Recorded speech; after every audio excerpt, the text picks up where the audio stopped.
Beləliklə, indi biz Muhammed Peyğəmbərin sallallahu aleyhi və aleyh vəsiyyətinə gəlirik. Əbu Cəfər əleyhissalam buyurur, vəsiyyət haqq bir vacibatdır və Allah Rəsulu sallallahu aleyhi və aleyh və səlləm həqiqətən də vəsiyyət etmişdir. O təsdiqləyir ki, Peyğəmbər həqiqətən vəsiyyət yazmışdır. Buna görə müsəlmanın vəsiyyət etməsi vacibdir və Muhammed Peyğəmbərin vəsiyyəti ki, mən sizə bayaq oxudum, orada 12 imam var. İslamın bütün tarixi boyunca 1400 il ərzində Muhammed Peyğəmbərin dövründən bu günə qədər heyrətamiz bir həqiqət var ki, çox az adam bunu həqiqətən dərk edir. Bu əsrlər ərzində Peyğəmbərin vəsiyyətində adının olduğunu yalnız həqiqi sahiblərindən başqa heç kim iddia etməyib. Və beləliklə bizim 12 imamımız oldu.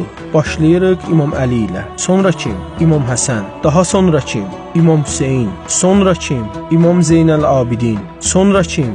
Muhammed Baqir. Sonra kim? Cəfər Sadiq. Sonra kim? Musa Kazım. Sonra kim? Əli Rıza. Sonra kim? Muhammed Cavad. Sonra kim? Əli Hadi. Sonra kim? Həsən Əskəri. Sonra kim? Muhammed bin Həsən Əskəri. Doğrudur. Və Əhl-i Beytdən əleyhissalam gələn bir rəvayətdə deyilir ki, Muhammed Peyğəmbərin sallallahu aleyhi və aleyh ümmətindən olan hər bir şəxs üçün onun vəsiyyətində olan bütün şəxslərin adlarını əzbərləmək və bilmək ilahi bir vacibatdır.